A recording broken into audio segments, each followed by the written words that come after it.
Good afternoon. My name is Elias MOKOLE, and I am a professional singer and voice teacher.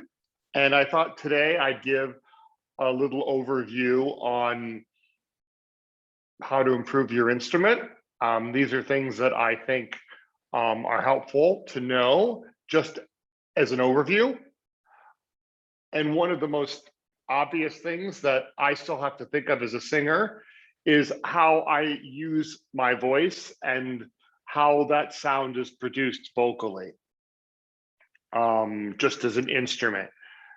We do a lot of speaking and singing without really thinking. We know how to do it. So anything that's involved with the study of this particular instrument is not really about knowing how to do it, because we do it without thinking.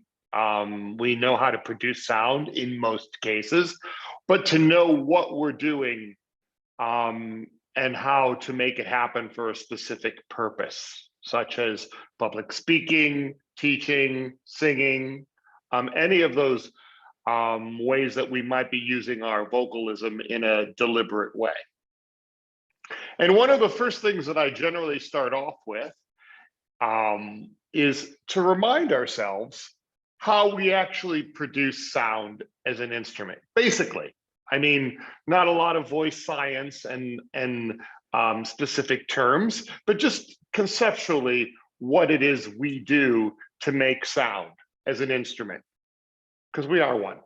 So if we look at the instruments in the orchestra, the sections string, percussion, brass, woodwinds, it could be said that they are named so because of how they sort of produce sound.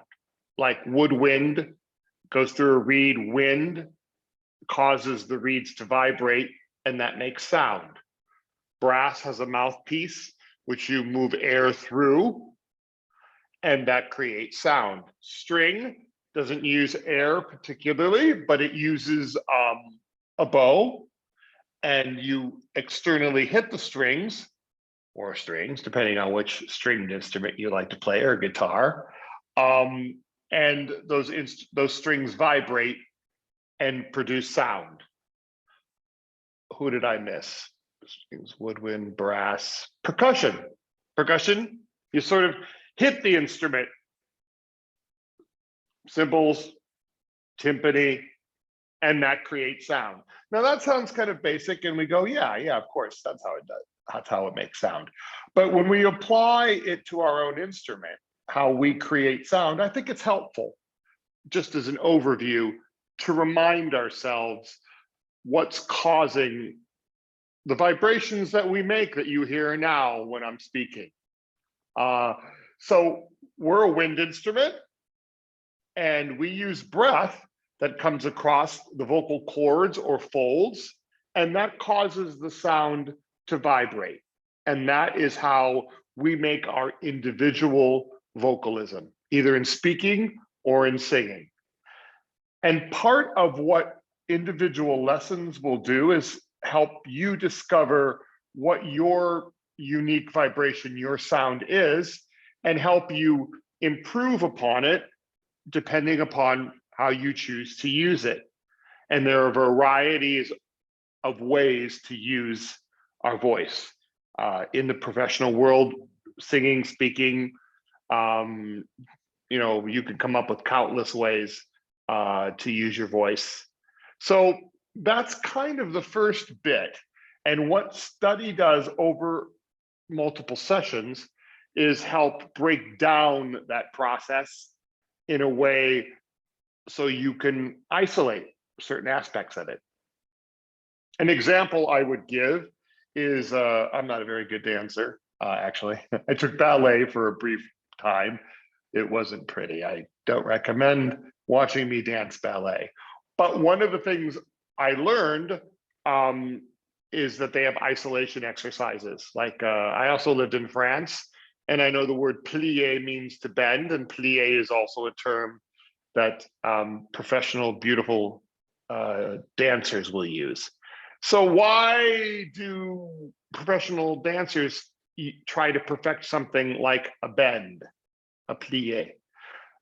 they're isolating it and trying to make it as useful, artistic, however, an expressive tool for however they wish to communicate through dance.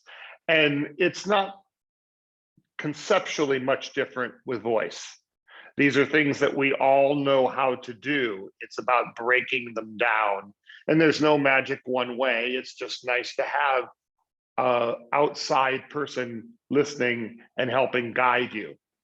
So that would be something to think about if you're considering taking multiple lessons, to think about what you would like to get out of it, and think about, as you walk through your day, how you're actually using this instrument. Oh, I take a breath, and oh, just occasionally isolate that and think about that for a second, because we don't need to.